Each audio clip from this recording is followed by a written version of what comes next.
Gloire à Dieu. Nzambe apambola biso, Nzamba zwa lokumu. Et merci nabande kono surtout oyo to bondelaka na bango en ligne sur WhatsApp, sur YouTube et bah bien surtout oyo tozalaka na bango en direct. Nzamba apambola biso. Vous savez Dieu est bon et Nzamba zo sala ba témoignage déjà est belé et bah résultat pesé belé. Et je voulais d'abord fortifier quelqu'un. Et avec Dieu, il y aura toujours des résultats. Parce que pas naïe, tout est accompli. Et pas naïe, il y a toujours des solutions. Et nous allons passer dans le moment où il y a prière, il y a intercession. Où nous allons dire, Seigneur, répondre. Et souvent, plus nous avons ça dans plus koloba et que mutazana makokia pour répondre à la kanzambe et mutamokila zalana makasha répondre batiti. Parce que la réponse de l'Éternel, il est la réponse et sa finalité dans magambo nyonso. Il est capable de tout. Voilà, la Bible nous dit que donc tout pouvoir lui a été donné et il a la capacité de dire un mot et la Bible me dit il dit un mot et la chose arrive. Que le Seigneur vous bénisse. Même dans YouTube toujours à la béni na ba prédication, il y a les hommes de Dieu au baso passer dans moment dans ba prière na biso tous chaque samedi dans la montagne. Que le Seigneur vous bénisse. Et aujourd'hui nous allons prendre plus le temps pour prier et que nous allons plus exhortation et permettre de côté en profondeur à le sang et permettre de belle l'encore nzamba ça. Yango sangisaka libota na moment le sang bo sangisaka libota bengaka famille et partager quand même la vidéo peut permettre biso que bande comme soupe ba bénéficier na grâce en Nzambe. Et aujourd'hui, prière y a lelo, il y aura des résultats où nous avons intitulé la nourriture spéciale. La nourriture spéciale. Et à cause de l'osambo, nous avons pesa biso bile ya motuya. La nourriture spéciale afin que sa gloire continue encore à se manifester. Et nous allons prendre quelques exhortations sur la nourriture spéciale. Jean chapitre 4. Jean chapitre 4, le verset 34. La Bible me dit, Jésus leur dit, ma nourriture est de faire la volonté de celui qui m'a envoyé et d'accomplir son œuvre. Et dans le verset que nous venons de lire, c'était juste histoire, lorsque Jésus a Kutanaki na une femme samaritaine.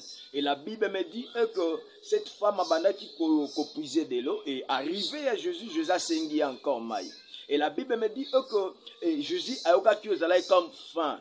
Et à Ebisi, les disciples ne manger. Et la Bible me dit que les disciples ont parti plus que manger. Et pendant qu'ils manger, et la Bible nous montre que Jésus a commencé plus il a quoi enseigner cette femme. Et il a commencé à quoi enseigner cette femme. Et la Bible nous montre que cette femme a qui convaincue, cette femme a qui changé. Et cette femme a tatoué la gloire de Dieu. Et lorsque les disciples yeli Jésus la nourriture, yeli Jésus, voilà, nous avons mené quelque chose à manger. Et j'aime la réponse à Jésus. La Bible me dit, Jésus je mangeais la nourriture, et je mangeais la nourriture, je fais la nourriture de celui qui m'a envoyé. Donc, c'était juste une interpellation, Jésus a rappelé Bango. C'était juste une interpellation, Jésus a Bango. Vous savez bien aimé, la nourriture de l'homme est impure, mais la nourriture de Dieu est pure. Car la nourriture de l'homme tue, mais la nourriture de Dieu vivifie. Je voulais d'abord dire à quelqu'un que fais d'abord la volonté de Dieu. Pourquoi? Parce que la nourriture de Dieu, c'est de faire sa volonté. Or, d'autres résultats que tu cherches est caché à la volonté de Dieu. Donc, c'est-à-dire, si tu fais la volonté de Dieu, c'est alors que tu auras d'autres résultats. Et j'ai dit d'abord à quelqu'un, et la nourriture spéciale, c'est de faire la volonté de Dieu. Le temps est arrivé et que tu fasses la volonté de Dieu. Le temps est arrivé et que l'église fasse la volonté de Dieu. Le temps est arrivé et que ta maison fasse la volonté de Dieu. Et que tes frères fassent la volonté de Dieu. Et que ta soeur fasse la volonté de Dieu. Car c'est ça la nourriture spéciale. C'est de faire la volonté de Dieu. Parce que la nourriture de Dieu vivifie, ça donne l'énergie, ça donne la capacité, ça donne la longévité.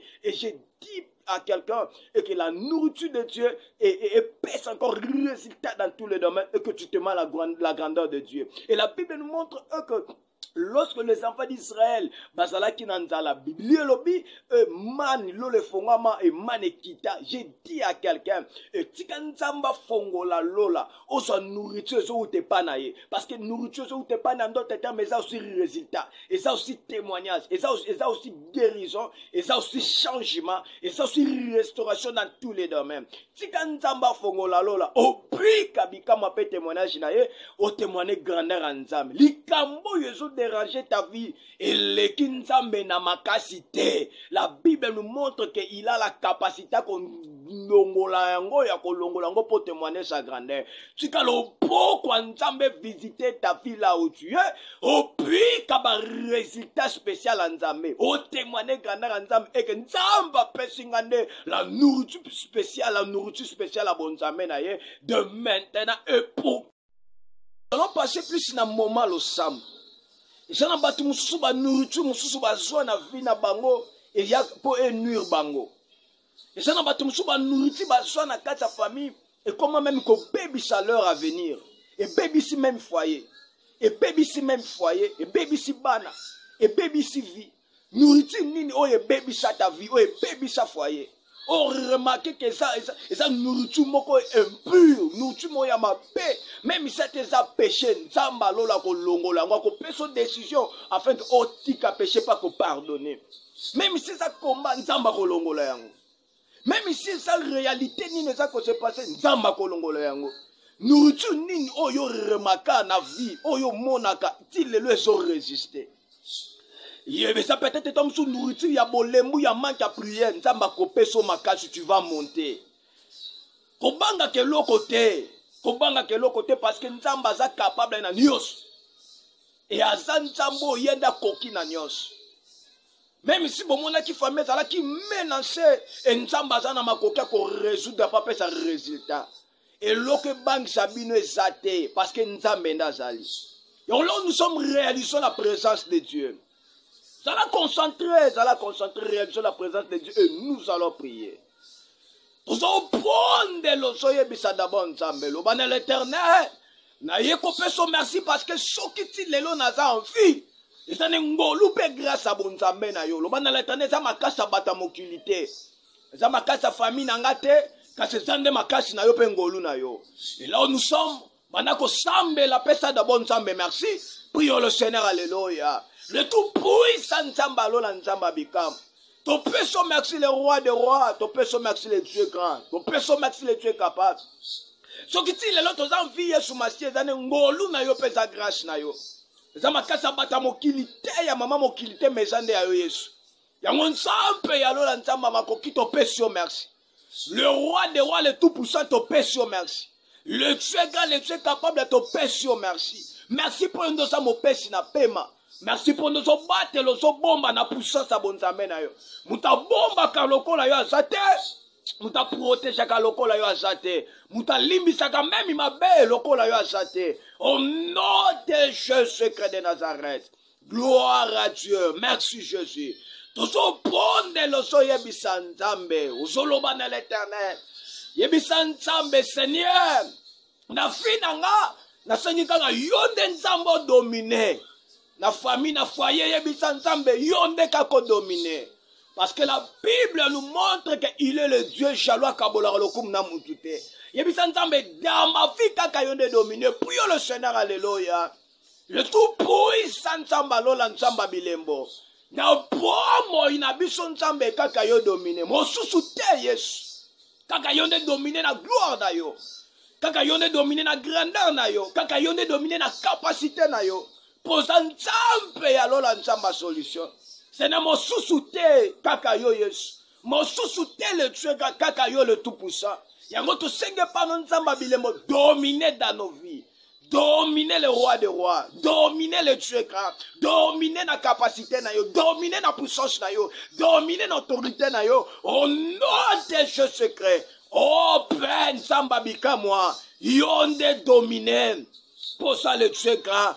Yonde dominé, pour ça le Dieu capable, dans le nom puissant de glorieux de Jésus de Nazareth. Gloire à Dieu.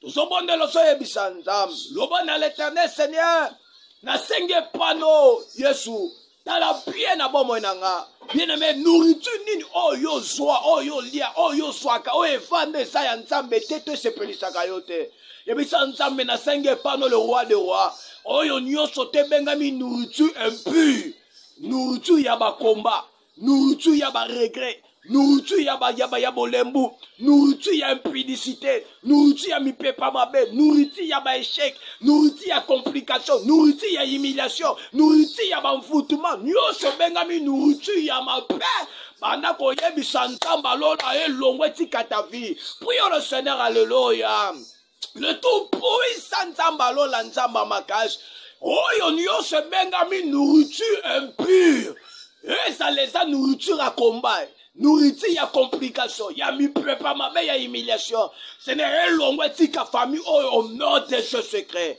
yo nourriture nyonso ya mabe ezala okotelaki na butu to na moi ezala oyelaki na nzela ndoto to na nzela nini ezala ozalaki impose na vie ya bato lelo nourriture wana ezolongwa lelo nourriture wana ezolongwa lelo nourriture wana ezolongwa lelo nourriture wana ezolongwa oyo nyonso ebengami nourriture ya mabe ce n'est pas au nom des jeux secrets yo nourriture ya humiliation yo nourriture ya mabe banda kolongwa au nom des jeux secrets nourriture ya maladie kanga bisaka bima nourriture ya baproblème kanga bisaka bima nourriture ya échec kanga bisaka bima nourriture ya humiliation kanga bisaka bima yo nourriture impure libérée au nom de Dieu secret yo nourriture impure libérée au nom de Dieu secret yo nourriture impure longwa au nom puissant de glorieux de Dieu secret de Nazareth. Père, et prends-en libéré pour ça le tout-puissant. Gloire à Dieu. Alléluia. Bien-aimé, la Bible nous montre souci à Jacob Bezalaki à Rachel. Masutuka bapesa yeleya. Et Bible lobby c'était toujours pendant la nuit. Et la Bible me dit encore une femme à botu mwana. Ba changer ye mwana pendant la nuit. Makamuni ne sala makabutu butu yo vivre ka ba résultat na ngwa mabe physique. Ma ba réunion ni ne sala makabutu butu yo vivre ka ba résultat na ngwa mabe physique. Et loko ni ne sala ma butu butu yo vivre ka ba résultat na ngwa mabe physique. Oso peta maboko pransana na fina ye mona na te priez le Seigneur alléluia. Père oyo nyonso to mabe esala makabutu butu oyo ba résultat na ngwa mabe mona na ka physiquement le leso pransana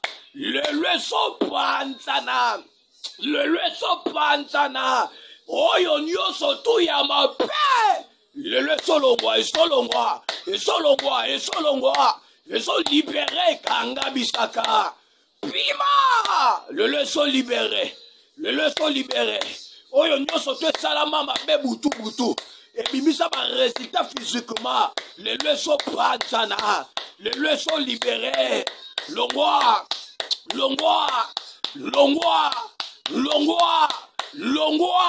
libéré. Au nom puissant des glorieux de Dieu secret. Père, nyonso mabe salama butu. Oye bota ba résultat mabe. Oye bota ba complication.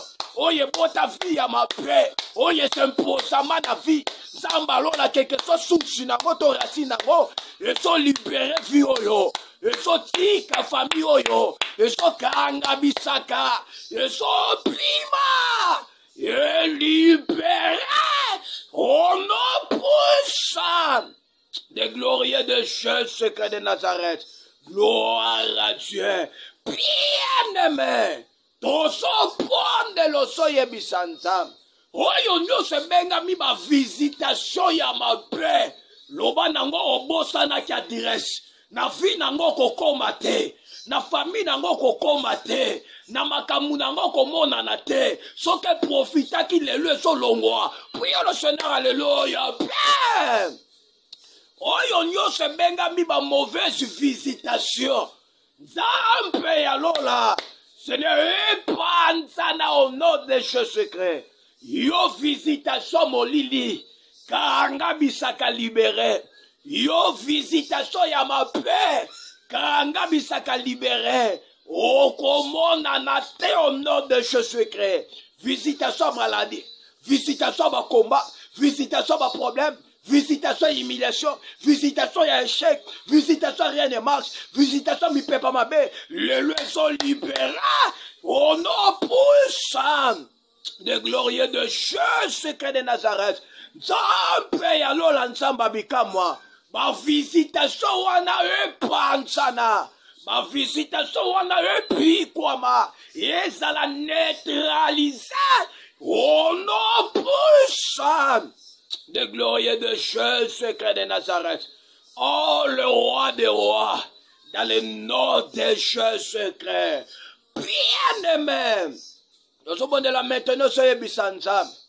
Le ban de l'éternel Seigneur, salanga ngolu, nazo suko nourriture spéciale à bonzambe na yo.